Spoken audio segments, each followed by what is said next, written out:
Cody Williams grasps the opportunity in San Antonio and shines. We break it down. Plus, Michael Smith joins for an extended interview. It's next on Locked On Jazz.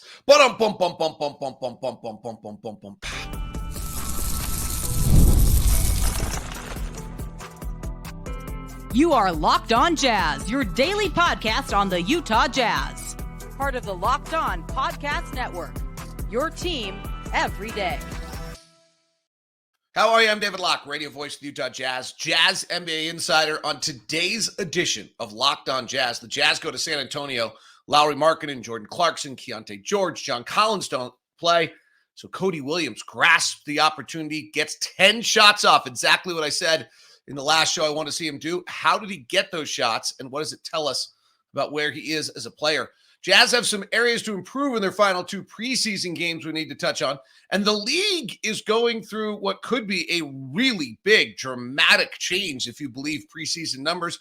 And then SEG Plus, pre-halftime and post-game show host Michael Smith, former BYU Cougar, Boston Celtic, joins us on the program. Again, this was an interview that was taped earlier before the preseason started, but I still think it has great value. I hope it's all right for you, so just want to make sure that that's clear. As I mentioned, I'm David Locke, radio voice of the Utah Jazz, Jazz NBA insider. This is Locked On Jazz. It's your daily podcast on the Utah Jazz, giving you insight, expertise, geeky numbers, and hopefully making it way better to be a Jazz fan each and every day. Thank you so much for making Locked On Jazz your first listen. We are free and available on all podcasting apps, all podcasting platforms, and on YouTube. So please subscribe, follow. If you're on YouTube, hit that bell button. A week from today, we should be launching.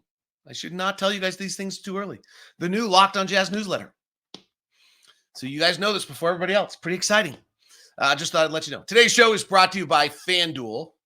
FanDuel is the official sportsbook of Locked On. You can start the season with big return on FanDuel. Place a $5 bet, and you'll get started with $200 in bonus bets guaranteed. Visit FanDuel.com to get started. So the Jazz went to San Antonio, didn't play some of the guys. Key's doing all right. I wouldn't be worried about that one on the knee injury. That was scary in Dallas. And Cody Williams got 10 shots. And I think there's a lesson to this. We've talked about Cody Williams and Taylor Hendricks' kind of difficulty in getting shots off in the flow of the game and the half court and finding where their windows are and how they're going to get shots. And each of them have different reasons for it. But I think there's a lesson on what Cody Williams did in this game. His first 3 shot attempts all came in early offense. Fast break 3 ran the floor. Fast break reverse layup. Early offense, corner 3, where he ran the floor and got down the floor. And he starts tonight 3 for 3, hitting 2 threes, and he gets his first 3 looks in early offense. And we've talked about Taylor a lot. Like, Taylor's just not, neither of these guys really, and you'll see this as we break down Cody some more, are at a point now where they can put the ball on the deck, just beat a guys to go get their shots. Cody is going to be a second side driver. Hendricks has to probably become that, but Hendricks is going to have to become even a little bit more of an offensive rebounder to get some of his and run the floor. Be there for the early opportunities. The next field goal for Cody was a straightaway 3 where he's left wide open. He takes a dribble. He misses by a lot. He then gets a fast break one-on-one again. He gets blocked. And then his next field goal comes on a Sexton misses a 3. Sensabaugh gets an offensive rebound, kicks it back out to Cody for an open 3 off a broken play. So Cody now, at this point of the game, has 6 shot attempts. He has hit 3 threes, which is great that he makes the shots. And of the 6 shot attempts, 5 of them are out of something other than half-court offense. 4 of them fast break, 1 of them on a kick out. His next bucket is a beautiful right side floater that honestly, I think at second side drive off a half court. Sexton gives it to him. Sexton got the assist. The play-by-play highlight on NBA.com is not long enough for me to really see what it is. And then the next 3 for Cody are all half court plays. Second side 45 drive at the 45, he misses. Half court, he runs the pick and roll and he gets blocked.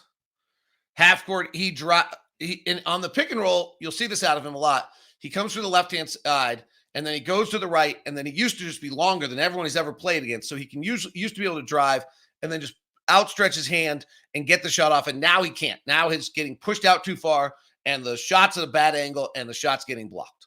And then the next one is the same thing. He drives right-handed, and he tries to elongate out because that's what he's always been able to do, and he is off angle, and he's pushed out too far, and the shot's too hard. So by the end of the night, Cody Williams has 4 shot attempts on fast breaks. He hits 2 threes, which is great. He goes 1 for 1 on a second chance point, and he goes 1 for 5 in the half court. I mean, frankly, this is how Anthony Davis has made his living. Like Anthony Davis, everyone always wants to know, like, oh, why can't Anthony Davis? Well, I mean, he did win a title. I got it. But the truth on Anthony Davis is he gets 3 field goals a night on offensive rebounds, maybe 2. And he gets 2 or 3 on the fast break. And he goes 5 of 5 on those. And then he goes like 5 of 15 on the rest of the night, and then he shoots 50%. That's truthfully kind of the Anthony Davis night. And then when he does get a few more, hits a few jumpers, then he goes big, right? Then all of a sudden he's 13 of 22, and he's had a mammoth night. Cody Williams is not going to be Anthony Davis, but this is not an unusual concept for a player, but for a young player, it's vital. Is that you go and get 3 or 4 opportunities. The half-court kick-out just happens. In the fast break, in the open court, because your team's defense was good enough that you get that chance. And that's what Taylor's going to have to do too. So I think it shows like both Taylor and Cody are really going to struggle still in half-court plays. They don't have where they're getting their shot or how they're getting their shot yet. We saw it with Keonte last year that his shot chart to open the year was all over the place, and he's got the ball in his hands. But the way to have a good game like this is to take advantage of that fast break game. And that's that's what he did really, really well in that game. Now, if you're playing with Lowry and Lowry runs that lane to the right corner, you're running somewhere else. But you'll figure it out. Few things the Jazz have to tighten up on.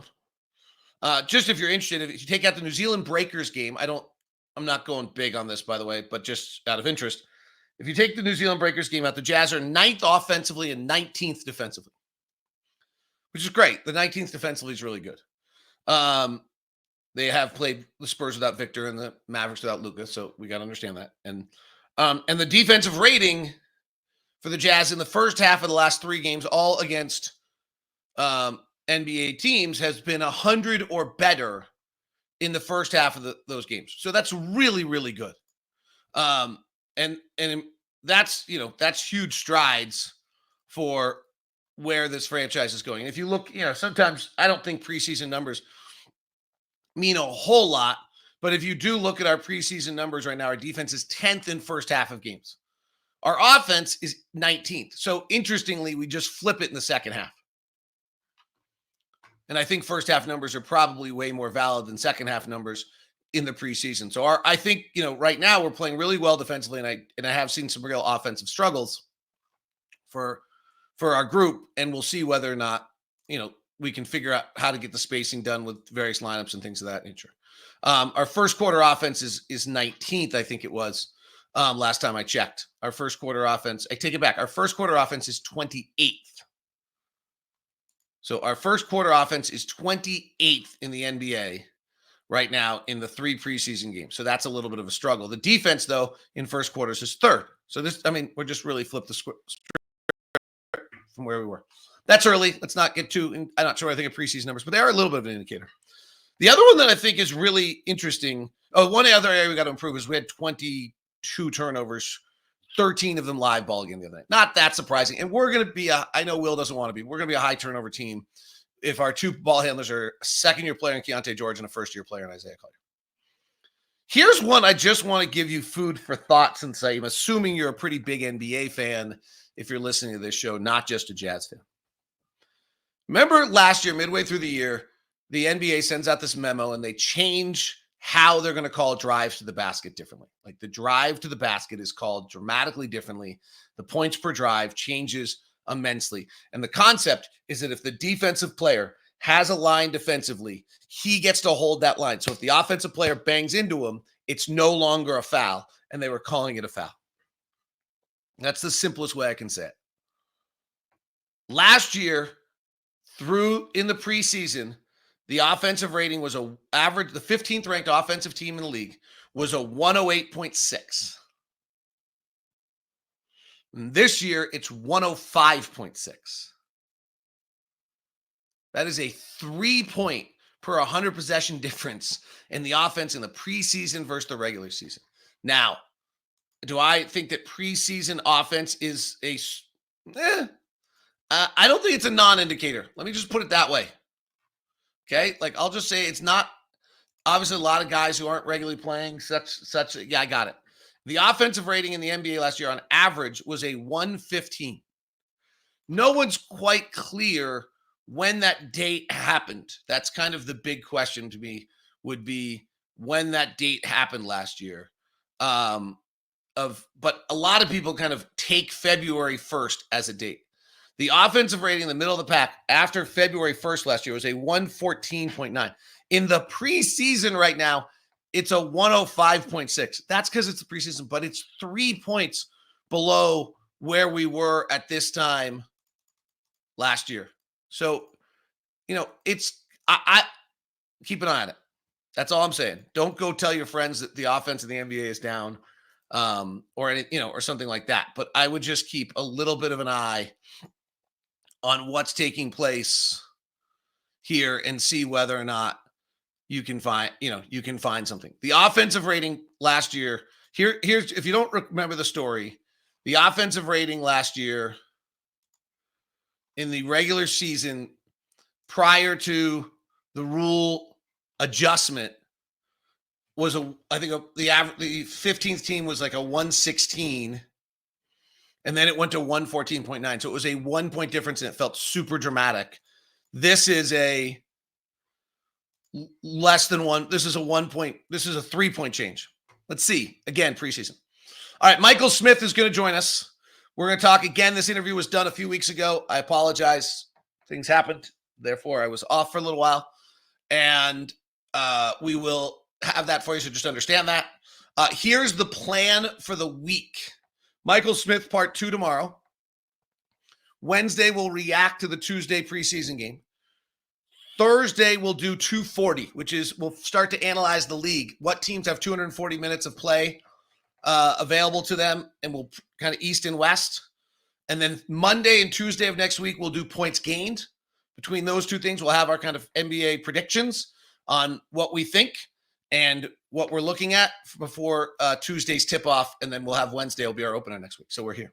All right, Michael Smith joins us coming up here on Locked on Jazz. We'll start talking about what he thinks of the rookies and what he's seen so far.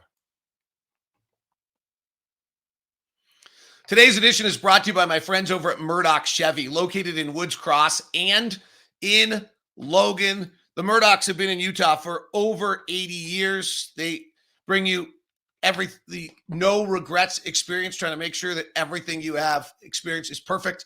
And then the Chevy truck. There's nothing quite like it, and we're heading into truck season. There's no question.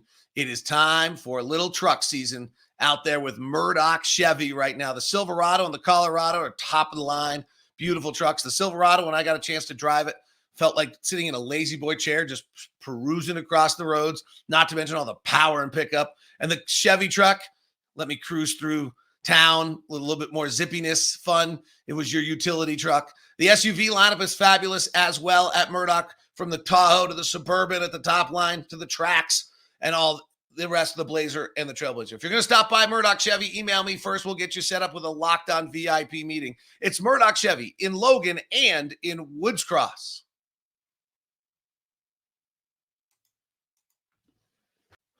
There he is. Unless you're on audio, then you don't see him yet. But there he is. He's Michael Smith. He is part of the Jazz Plus, Jazz pregame, halftime, postgame show. You can catch all the Jazz games on Jazz Plus on SEG Plus. Michael is with us. Great fun here. He'll be with us for the next 2 shows. Let's start off with the rookies. Draft night, we did the longest show ever known to man without commercial breaks. Yes, and we got exactly what we wanted. It was a pretty successful night with Cody Williams, Isaiah Collier, and Kyle Filipowski. And then we got to see them. So which of the 3, and we'll talk about all 3, but which of the 3 maybe changed your opinion the most from draft process to seeing them in Summer League? That's a good question. I think come draft night, And you probably do more work than anyone in preparation for the draft. I knew a little bit. I knew enough to sound intelligent, and I mean, I had done my studying about who the potential draft picks were, and I knew it for sure who Cody Williams was, and given his resume and his brother's success and the family that I saw him with on the very next day, I thought this kid's destined for success. Isaiah Collier, I felt like initially, holy cow, because my buddies back home are SC fans, so they were always telling me about him. This guy's a fantastic talent. And the fact that he dropped to 29 and fell into the Jazz lap, I thought, okay, that's almost a pick they had to take because it meant that much talent at that spot. Take him and see what happens. You got nothing to lose. But then they come to pick 32 and somebody fell into their lap, as you know, Kyle Filipowski, who has tremendous size and has terrific numbers through 2 years at Duke University. And I think a really fantastic sophomore campaign, like 16 points, 8 rebounds, 3 assists, somewhere in that range. I'm thinking, okay, he's almost 7 feet tall. He's 250 pounds. He's young. He's putting up those numbers in the ACC. How is he falling to 32? So then summer league comes, and I think I'm most impressed with him. All right, let's talk some more about him because I haven't talked with Tim Lacombe and with Craig Bolerjack with Thurl. We haven't really touched on him yet. Okay. And I have an interesting thing where I kind of got to get out of my head. Like I was lukewarm on him because I thought he was going 16. Yeah. Right. And then you have a center, I think, who has no rim protection ability and probably can't play drop big. Now all of a sudden you get him at 30, whatever, and you start to feel a little differently. And the thing I was most impressed with actually was his ability to defend on the floor a little bit more than I thought he was going to, because I don't think he can play drop big. His arms are too short, and I just don't think he is going to be impactful. So he's probably going to have to switch. Well, maybe he can do that. Like that was surprising to me. Yeah, he's got good footwork, great mobility, perfect size. And yeah, arms are short. I'm a victim of that, David. I was 6'10" small forward who led my conference in rebounding, led my university in the most rebounds ever when I graduated, just had a nose for the ball. I never even knew, get this, I never even knew I had deficiencies as a player coming out of college. I didn't. I never read any stuff. There was no internet at the time. There was no social media. I just scored on anybody I played against. And I often felt I was the best player on the floor every time I suited it up. I really did. And I think that propelled me to college greatness. What it didn't propel me to was NBA greatness, because all of a sudden everybody else who was my size was a +4, +5 in their wingspan. And so shots that I was able to do in college were all of a sudden tipped and altered and blocked. And I was like, how is he getting my shot? And it wasn't until later that I realized, oh, I'm 6'10", but wingspan, I'm only 6'9.5", fingertip to fingertip. I was actually negative ½ inch. And small hands.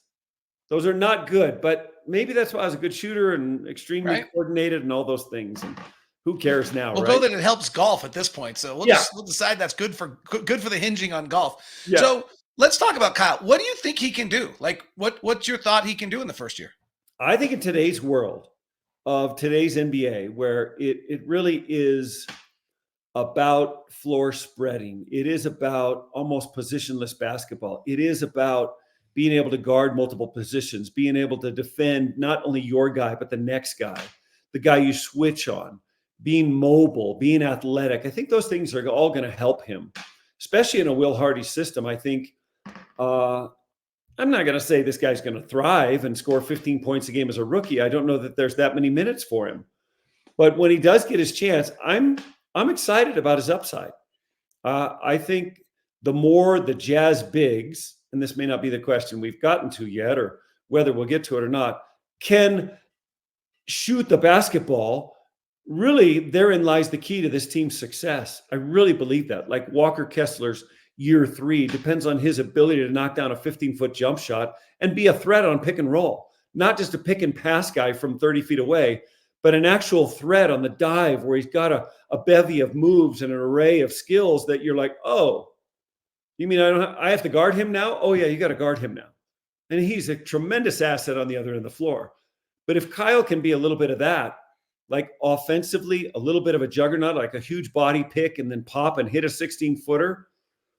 That stuff makes the Jazz different. That makes their progress better. It accelerates the whole rebuild.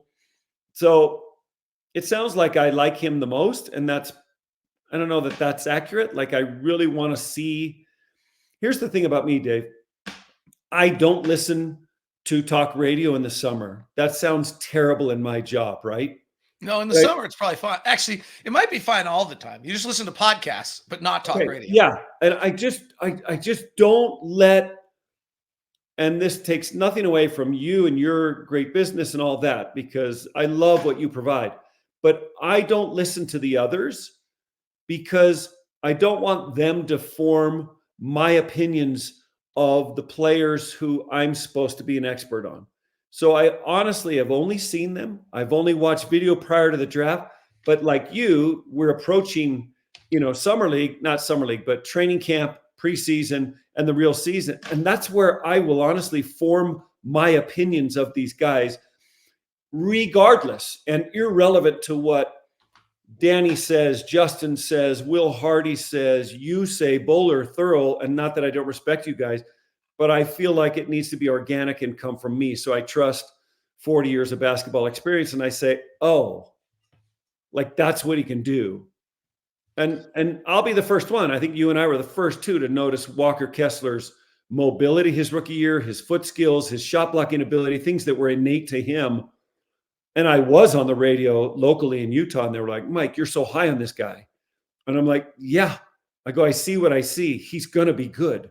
He's going to be great at that end of the floor. He can be good at that end of the floor, but he's already great at that end of the floor. It was like 5 games in. And the local talk shows were like, wait, you're jumping the gun on this guy. I go, I'm not saying he's a rookie all-star. I said, but he's going to be fantastic protecting the rim. Anyway. I mean, back to Kyle Filipowski for a second. Yeah. The one thing is, in his 2 years at Duke, he took 236 threes, which is a lot, which is great. His number was 31%. That's not getting it done. So he has to be a 36 to 38% three-point shooter to spread the floor the way you're supposed to. There's no reason, I think he's a 72% free throw shooter. So there's nothing that's that disconcerting there. The 67% last year's a little disconcerting, but he was 79 the year before. So we'll give him, if we're going to we'll take the whole sample size. Yep. So that's the real thing is, we can talk about how he spreads the floor and he can put it on the deck and he can spin and he can do all these things. He has to be able to be that unique player that can play 5 out. So just to put the bow on him. What player are you most excited to see this year? Ooh. So this Jazz player. What Jazz player? Jazz player. So this is not focusing on the rookies. This is everybody. Everyone. That would be Taylor Hendricks. Oh, interesting. A new answer to the question. Of course. Earl went Colin Sexton. Well, Colin Sexton had a fantastic second year with the Jazz. Like, that was spectacular. All right. I'm going to go hold here because this is a longer conversation than the time. So Taylor Hendricks and why next with Michael Smith as we continue here on Locked on Jazz. Today's edition of Locked on Jazz is brought to you by our good friends over at FanDuel. It is the official sportsbook of Locked on FanDuel.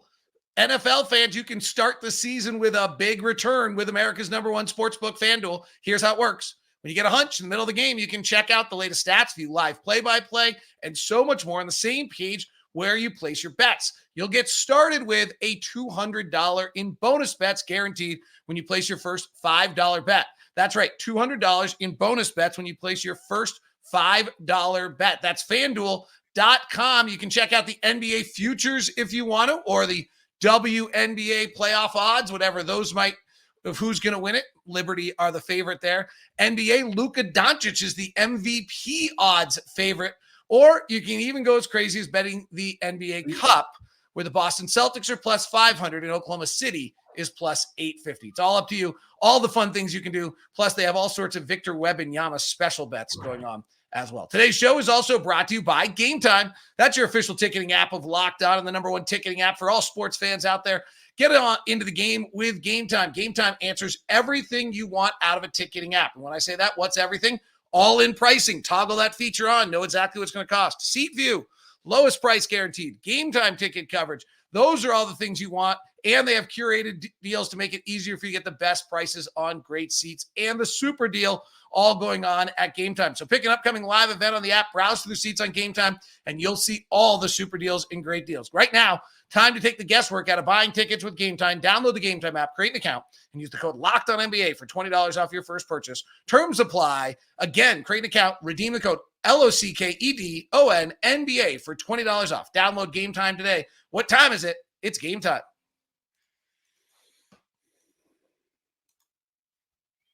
Michael Smith is with us, and he says Taylor Hendricks is the player he's most excited to watch. Why?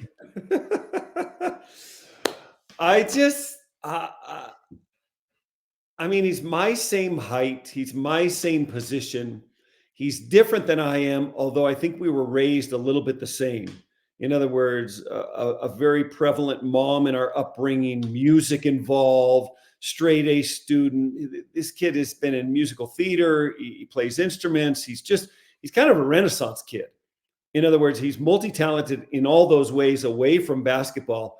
And I just think he has the makings to be something spectacular. Now, physically, I not only knew he belonged last year physically because he's long, he's athletic, he's instinctively a shot blocker, which you and I both know does not happen with every 6'9" wingman, right? You either kind of have that or you don't.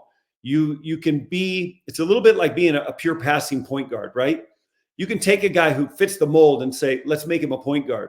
Well, yeah, you can teach him the skills, but it's just really hard if it's not in there, right? And for the point guards, it's in there. Magic and Stockton and Chris Paul, like it's just in their DNA. This kid's a shot blocker from the wing.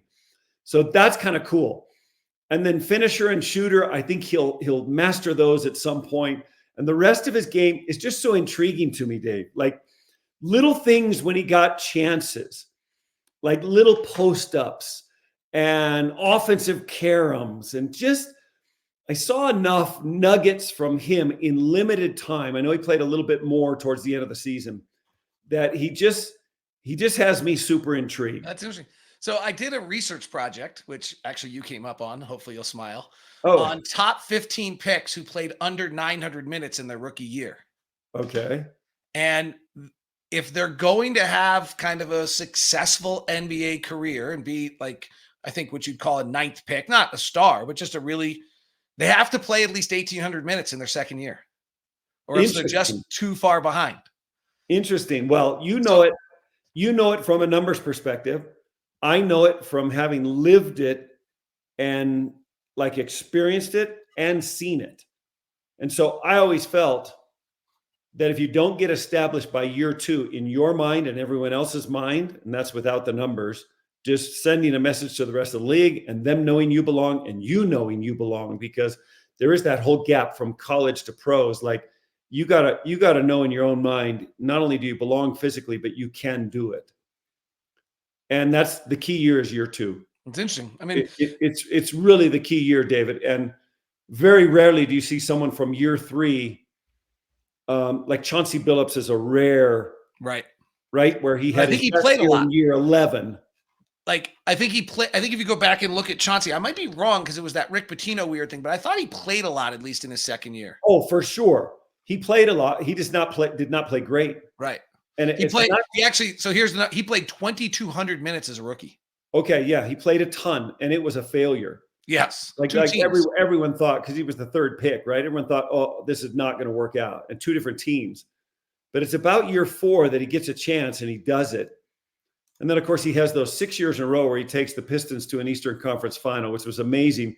He traded to Denver, right? I think he's traded to Denver for Iverson or something like that. And he takes them to the Western Conference final. So he went 7 conference finals in a row. And it's that year in Denver, he averages maybe 19-7. It's like year 11 in the league, and it's his highest scoring year. And that was an anomaly. No one's before him, I think, had ever done his highest scoring year in year 11 or 12. Well, not a lot of guys do it at 33 years old. Yeah. Right? Like all right. So it's interesting. My answer to this next question was Taylor Hendricks, of whose season is most important. Oh. And so that's been my answer because of the fact that he's got to be able to play. He's got to be good enough. And least the numbers say he's got to be good enough to play 25 minutes a night and play 1,800 minutes, or else do what we just talked about. So whose season this year is most important for their career in your mind? Keonte George. Oh, interesting. All right, talk. Because I think we saw the potential of Keonte George. You see a game where he matches Curry 3 for 3 and jumps on a plane with Curry to the All-Star game, and Curry, shares a plane with him, says, "Hey, sharpshooter, come on aboard." Like he had his best game against like arguably the greatest point guard, or at least one of the 3 greatest of all time. And so he's shown a flair for the dramatic. He's shown an ability to start as a rookie. He's got great size, but at times, you and I both saw this too, he'll make some really poor decisions, and, he'll disappear in a game.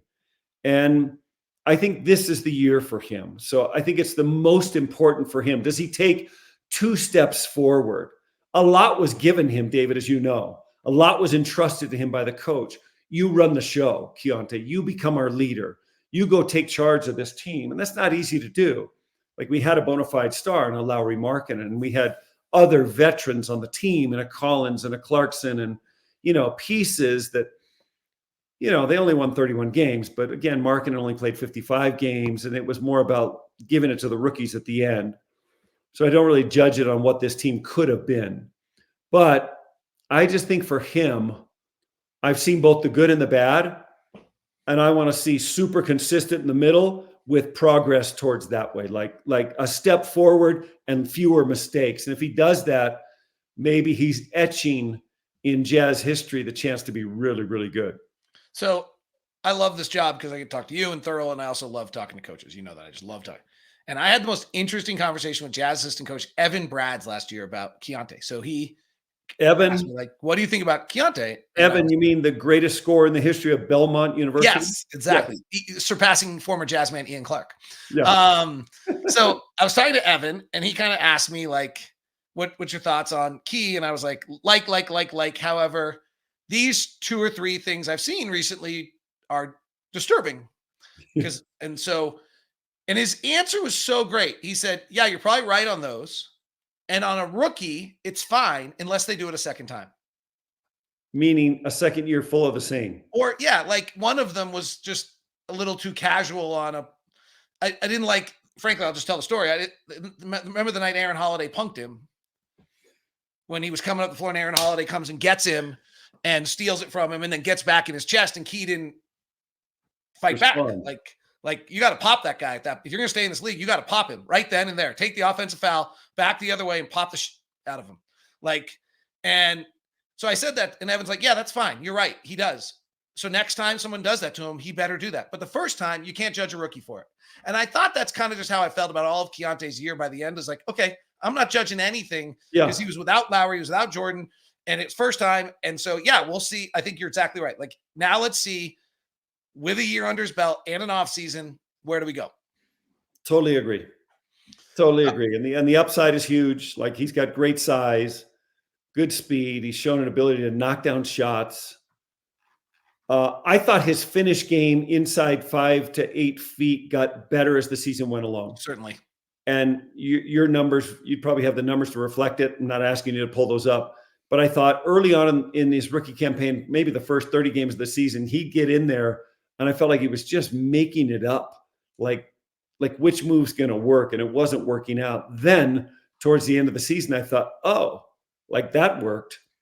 Oh, he went back to that because that worked. And so he had much more of an idea what it takes. And that's a huge adjustment, Dave. Let me just tell you, going from finishing in high school and college, and he only played 1 year at college, right? 1 year at college, and only 1 year a point guard before college. That's interesting. Before his before his senior year of high school, he's the off guard and the scoring guard. His senior year in high school is when the true point guard gets hurt. He becomes point guard for the first time 1 year in college and into the pros. That's quick. Right. I think he has some skills that are special, like taking about 3 off the bounce threes a game, made 34, I think 35%. Like that's actually that's like a stunningly much better number than I think people realize. The amount of guys that shoot 35% or better off catch and shoot threes is pretty small. Like, it's the Darius Garlands and the Luka Doncic's and the Devin Bookers. Like, you start making a 35% more on an off the bounce three, you're really, really good in this league. Like, I think CJ McCollum's the best there is at like 43%, but but the fact that he was close to that as a rookie and taking three, he can build his whole game off that. Like if he has that, he can build his entire game off that. Yep. Agree. All right, Michael Smith. We'll do it again coming up tomorrow. More Michael Smith. We'll talk a little bit about the guards, Jordan Clarkson, Colin, Sexton, Keonte George, we touched on, but how does that all fit and who else is in that group? We're going to talk about Will Hardy here and then also some more thoughts on Lowry. Good conversation with Thurl about the next steps for Lowry. We'll do that with Michael Smith as well coming up tomorrow. Thank you very much for tuning in today, making Locked On Jazz your first listen. If you're on audio, check out Locked On NBA. And if you're on video, we're going to send you the first ever 24/7 YouTube national sports channel, Locked On Sports Today.